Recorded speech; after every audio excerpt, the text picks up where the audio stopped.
Sarah Mitchell sat quietly in the corner booth of Murphy's Diner, her weathered hands wrapped around a steaming cup of coffee. At 73, she had learned to appreciate the simple pleasures in life, and this small-town restaurant had become her weekly refuge. Every Tuesday morning, she would arrive precisely at 8 o'clock, order the same breakfast, and spend an hour reading the local newspaper. The diner buzzed with its usual morning crowd. Construction workers grabbed quick meals before heading to job sites. Mothers shared gossip over scrambled eggs, and retirees like herself enjoyed the unhurried pace of retirement. Sarah had moved to this quiet Iowa town 3 years ago to be closer to her daughter Emma and her granddaughter Lucy, who had just started college. As Sarah turned the page of her newspaper, she couldn't help but overhear the conversation at the table behind her. 3 women in their 40s were discussing their children's college experiences, each trying to outdo the others with stories of their offspring's achievements. "My Jennifer is studying pre-law at Northwestern," declared Monica, a real estate agent whose perfectly styled blonde hair never seemed to move. "She's already been accepted into the mock trial team. The professors say she has natural courtroom instincts." "That's wonderful," replied Patricia, adjusting her designer purse on the table. "My son David is at Stanford studying computer science. He's been offered 3 internships already, and he's only a sophomore. Tech companies are practically fighting over him." The third woman, Caroline, smiled smugly as she added, "Well, my daughter Ashley is at Harvard studying international relations. She's planning to work for the State Department after graduation. Her professors say she has the makings of a future ambassador." Sarah smiled to herself, remembering similar conversations from her own younger days. She had always been proud of her granddaughter Lucy, who was studying education at the local state university. Lucy wanted to become an elementary school teacher, a noble profession that Sarah deeply respected. The conversation continued behind her, growing more competitive with each exchange. Sarah tried to focus on her newspaper, but their voices carried clearly in the small space. "You know," Monica said, lowering her voice conspiratorially, "I'm just so grateful our children are pursuing meaningful careers. Not like some people's grandchildren who waste their time on frivolous degrees that lead nowhere." Sarah felt a small pang, wondering if they might be talking about Lucy. Teaching was hardly frivolous, but she had encountered people who looked down on education majors before. She decided to ignore the comment and continue reading about the upcoming county fair.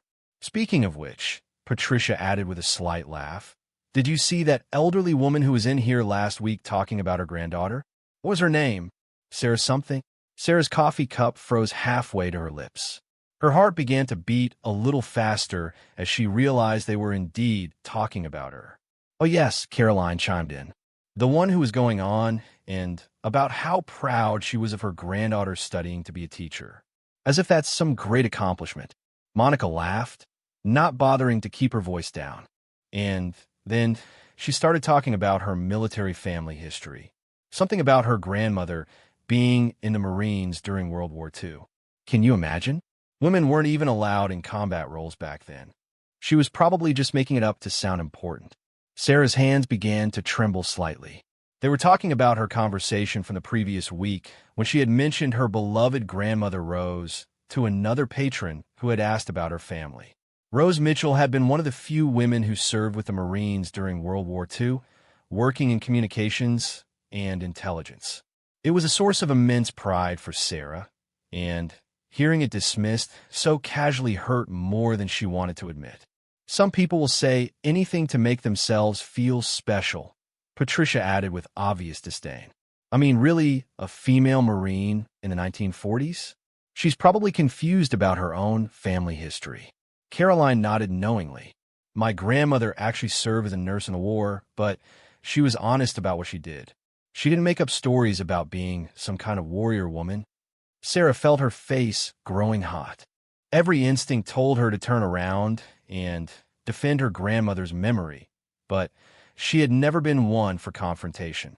Instead, she sat frozen, listening to these women tear apart one of the most important relationships of her life. "The worst part," Monica continued, "is how she looked at us like we should be impressed. as if having some imaginary military grandmother makes her granddaughter's teaching degree any more valuable. The three women laughed together, and Sarah felt tears beginning to sting her eyes. She thought about her grandmother Rose, who had passed away when Sarah was just 16. Rose had been a force of nature, a woman who broke barriers and served her country with distinction. She had shared countless stories with young Sarah about her time in the Pacific Theater, about the crucial intelligence work she did, and about the camaraderie she found with her fellow Marines. Rose had kept her service medals in a small wooden box on her dresser, and Sarah had inherited them after her grandmother's death. They now sat in a place of honor in Sarah's living room, along with photographs of Rose in her uniform and letters she had written home during the war. "I bet if we asked her for proof, she wouldn't have any," Patricia said with certainty. These old-timers love to embellish family stories. They think no one will fact-check them. Sarah's newspaper crumpled slightly in her hands as she gripped it tighter. The casual cruelty of their words was overwhelming. Not only were they dismissing her grandmother's legitimate service, but they were also attacking her granddaughter's career choice and questioning Sarah's honesty. The conversation shifted to other topics, but Sarah could no longer concentrate on anything around her. She mechanically finished her coffee, paid her bill, and walked slowly to her car. As she drove home, she found herself thinking about all the stories her grandmother had shared with her. Rose had joined the Marine Corps Women's Reserve in 1943 when she was just 19 years old. She had been stationed in Hawaii, where she worked as a cryptographer, decoding enemy communications and providing crucial intelligence to combat units. Rose had told Sarah about the long hours, the pressure of knowing that lives depended on her work, and the pride she felt in serving alongside the Marines. Back home in her small apartment, Sarah walked directly to the wooden display case where she kept her grandmother's memorabilia. She gently lifted out Rose's service medals, running her fingers over the worn medal.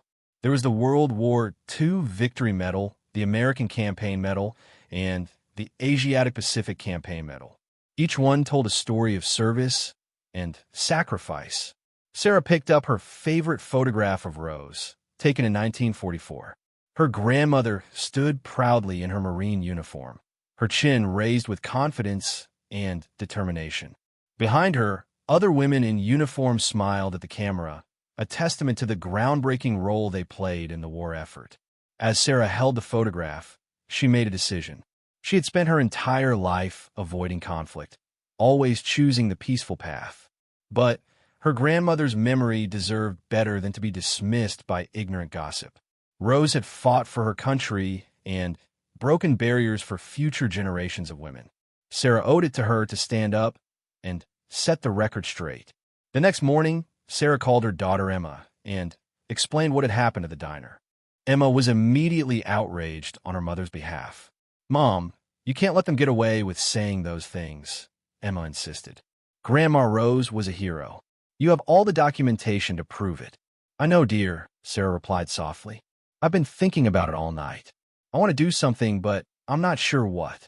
Why don't you bring some of Grandma Rose's things to the diner next week?" Emma suggested. "Show them the photographs and medals. Let them see for themselves how wrong they are." Sarah considered the idea, but something about it didn't feel right. Simply showing up with proof would only validate their demand for evidence. It would suggest that her word alone wasn't good enough, which bothered her almost as much as their original dismissal. "I think I need to handle this differently," Sarah told her daughter. "But I'm not sure how yet." That afternoon, Sarah drove to the local library and spent several hours researching women's roles in World War II. She wanted to refresh her memory about her grandmother's service and gather as much information as possible. The librarian, a kind woman named Mrs. Henderson, noticed Sarah's intense focus and offered to help. "I'm researching women Marines from World War II," Sarah explained. "My grandmother served, and I want to learn more about her experience." Mrs. Henderson's eyes lit up with interest. "How wonderful! We actually have a special collection about women's military service. Let me show you some resources you might find helpful." For the next 3 hours, Sarah immersed herself in historical documents, photographs, and personal accounts from women who had served during the war. She learned that approximately 23,000 women had served in the Marine Corps Women's Reserve between 1943 and 1946. These women had taken on crucial roles that freed up male Marines for combat duty. As Sarah read testimonials from women who had served as cryptographers, mechanics, parachute riggers, and radio operators, she felt her grandmother's presence strongly. Rose had been part of something revolutionary, a generation of women who had stepped up when their country needed them most. The more Sarah read, the more determined she became to honor her grandmother's memory properly. But she still wasn't sure how to confront the women at the diner without creating an embarrassing scene. That evening, as Sarah was preparing dinner, she received an unexpected phone call. The voice on the other end was gruff but warm. "Is this Sarah Mitchell?" the caller asked. "Yes, this is Sarah. Who am I speaking with?" "Ma'am, my name is Frank Rodriguez. I'm the commander of VFW Post 874 here in town. I heard from Mrs. Henderson at the library that you were researching women Marines from World War II. She mentioned your grandmother's service, and I wanted to reach out." Sarah was surprised but pleased by the call. "Thank you for calling, Mr. Rodriguez. Yes, my grandmother Rose served in the Marine Corps Women's Reserve during the war." "That's outstanding, ma'am. We don't get many opportunities to recognize the women who served during that era. Most people don't realize the crucial role they played. Would you be interested in bringing some of your grandmother's memorabilia to one of our meetings? Our members would be honored to learn about her service." Sarah felt a warmth spread through her chest. Here was someone who understood the significance of her grandmother's contribution without needing proof or explanation. "I would be honored to share her story," Sarah replied. She was very proud of her service, and I think she would have liked knowing that people still remember and appreciate what women like her did for the country. Frank explained that the VFW Post met every Thursday evening, and they often had guest speakers share military history and personal stories. He invited Sarah to speak at their next meeting, which was still several days away. After hanging up, Sarah felt a new sense of purpose. Perhaps this was how she was meant to honor her grandmother's memory, not by confronting gossips in a diner, but by sharing Rose's story with people who would truly appreciate its significance. The next few days passed quietly, but Sarah found herself thinking constantly about what she would say to the veterans group. She spent time organizing her grandmother's photographs and documents, preparing to tell Rose's story in a way that would honor her legacy. Meanwhile, her weekly routine continued. On Tuesday morning, she returned to Murphy's Diner, taking her usual seat in the corner booth. The three women were there again, engaged in another competitive conversation about their children's accomplishments. This time, Sarah listened with different ears. She no longer felt hurt by their superficial chatter. Instead, she felt sorry for them, for their narrow view of what constituted success and their casual dismissal of others' experiences. As she sipped her coffee and read her newspaper, Sarah smiled quietly to herself. In 2 days, she would be sharing her grandmother's remarkable story with a room full of veterans who would understand its true value. That felt like a much better way to honor Rose's memory than engaging with people who had already shown themselves incapable of recognizing real heroism when they heard it. Thursday evening arrived crisp and clear, with autumn colors painting the Iowa landscape in brilliant oranges and reds. Sarah stood before her bedroom mirror, carefully pinning her grandmother's Marine Corps pin to the lapel of her navy blue blazer. In her hands, she held the small wooden box containing Rose's service medals, along with a manila folder filled with photographs and documents. The drive to the VFW hall took only 15 minutes, but Sarah's mind wandered back through decades of memories. She remembered being 7 years old, sitting on her grandmother's lap while Rose told stories about her time in Hawaii. Rose had made the war sound like an adventure, full of purpose and camaraderie, but even as a child, Sarah had sensed the deeper significance of what her grandmother had done. The VFW Hall was a modest brick building with American flags flanking the entrance. Sarah parked her car and took a deep breath before gathering her materials and walking to the front door. Frank Rodriguez met her there, a stocky man in his 70s with kind eyes and a firm handshake. "Mrs. Mitchell, welcome to Post 874, he said warmly. "We're honored to have you here tonight. The members are really looking forward to hearing about your grandmother." Inside, the hall was decorated with military memorabilia and photographs spanning several decades of American military history. About 30 people were present, mostly men in their 60s and 70s, along with a few women and some younger family members. The atmosphere was respectful and welcoming, exactly what Sarah had hoped for.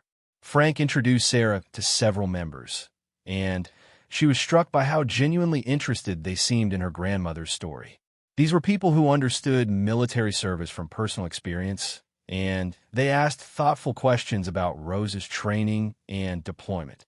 "I served in Vietnam," explained a quiet man named Robert Shun. "But I've always had tremendous respect for the women who served during World War II. They broke new ground for everyone who came after." When Frank called the meeting to order, he spoke briefly about the importance of remembering all veterans, including those whose contributions had sometimes been overlooked by history.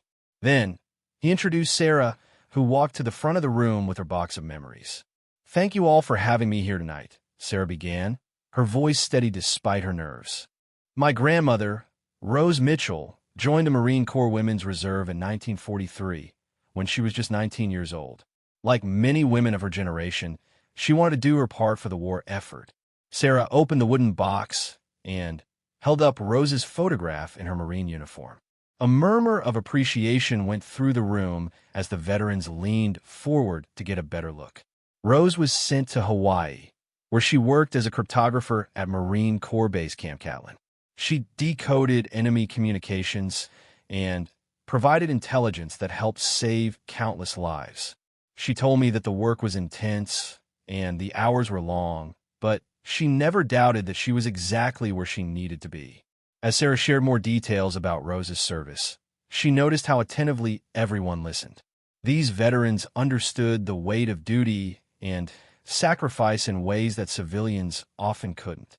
They asked informed questions about Rose's training, her daily routine, and the challenges she faced as a woman in a predominantly male military environment.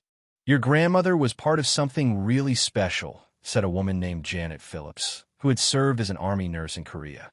"The women who served during World War II paved the way for all of us who came later. They proved that women could handle any job the military threw at them." Sarah felt tears forming as she displayed Rose's medals and shared some of the letters her grandmother had written home during the war. The veterans in the room nodded with understanding as she read excerpts that described the responsibility Rose felt toward her fellow Marines and her country.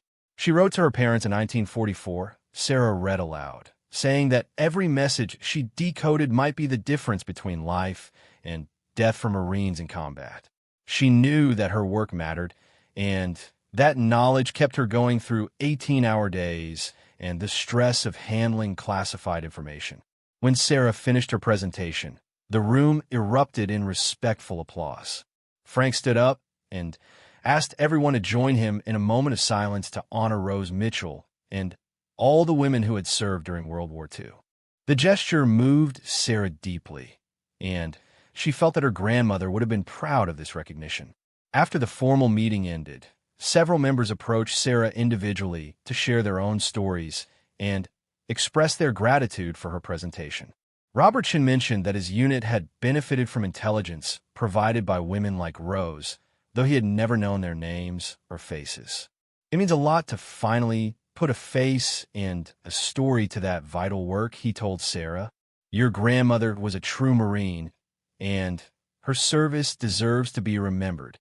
As Sarah was packing up her materials, Frank approached her with an unexpected request. "Sarah, I hope you don't mind me asking, but would you consider giving this presentation to other groups?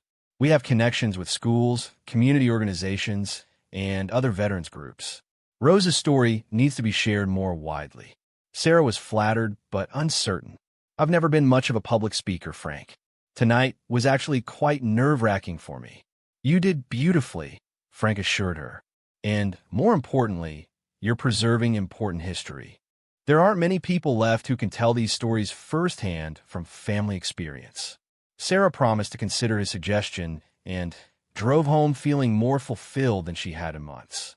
The evening had reminded her of why Rose's story mattered and had given her a new sense of purpose in her retirement. The following Tuesday, Sarah returned to Murphy's Diner for her usual breakfast, carrying herself with a quiet confidence that hadn't been there the week before. She settled into her corner booth and ordered her regular meal, then opened her newspaper to read about the upcoming Veterans Day parade. The three women were at their usual table, engaged in another round of competitive conversation. This time, they were comparing their vacation plans and discussing the exotic destinations their families could afford. "We're taking the kids to Paris for Christmas," Monica announced proudly. "Jennifer needs to experience European culture before she starts her legal career. It's important for her worldview." Patricia nodded approvingly. "That's wonderful. We just booked a cruise through the Mediterranean. David needs a break from all his computer science coursework, and the intellectual stimulation of visiting ancient civilizations will be good for him." Caroline, not to be outdone, added, "Ashley is actually spending her winter break studying abroad in London. The State Department connections she's making there will be invaluable for her future career in international relations." Sarah continued reading her newspaper, but she found herself smiling at their predictable one-upmanship. Their conversation seemed so shallow compared to the meaningful discussion she had enjoyed with the veterans just days earlier. As if on cue, Patricia suddenly lowered her voice and glanced towards Sarah's table. "Speaking of embarrassing stories, is that the same woman from last week? The one with the imaginary Marine grandmother?" Sarah's coffee cup paused halfway to her lips, but this time she didn't feel the same sting of hurt that had overwhelmed her before.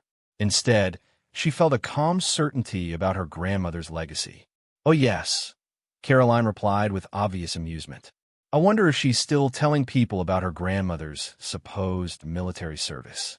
Some people have such active imaginations." Monica laughed softly.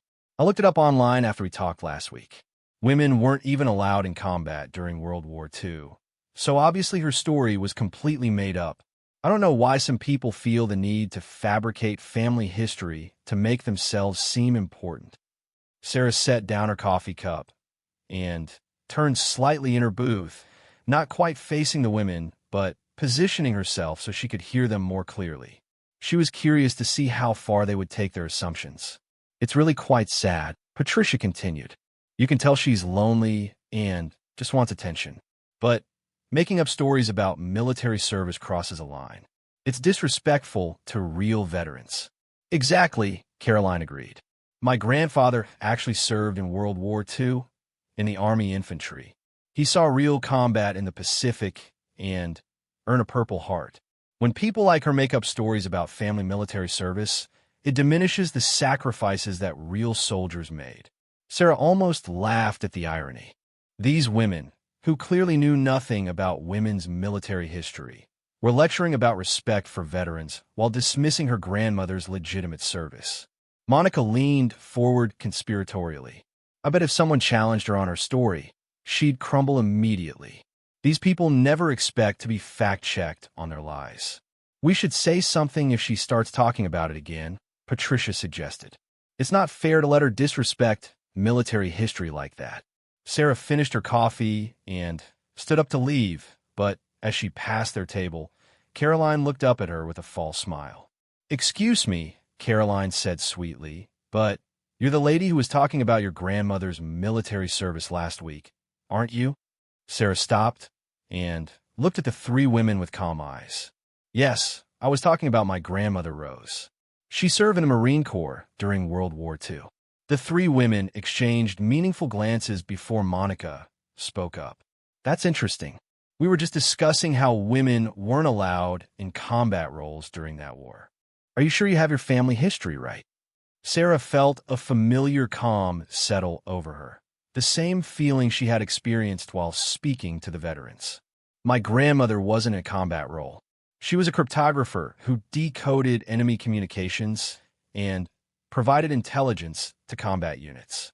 The Marine Corps Women's Reserve was established in 1943 specifically to allow women to serve in non-combat positions. Patricia's smile faltered slightly, but she pressed on. Well, it's just that we've never heard of women Marines from that era. It seems like something that would be more well-known if it were true. Perhaps you should research it, Sarah replied politely. Approximately 23,000 women served in the Marine Corps Women's Reserve between 1943 and 1946. They took on crucial roles that freed up male Marines for combat duty. Caroline looked uncomfortable, but couldn't seem to let the matter drop. Do you have any proof of your grandmother's service? Documentation or anything like that? Sarah studied the three women for a moment, recognizing the trap they were trying to set. They wanted her to justify her grandmother's service with evidence, as if her word wasn't sufficient. I have plenty of documentation, Sarah said calmly. But more importantly, I have her stories, her memories, and her legacy. Rose Mitchell was proud of her service to this country.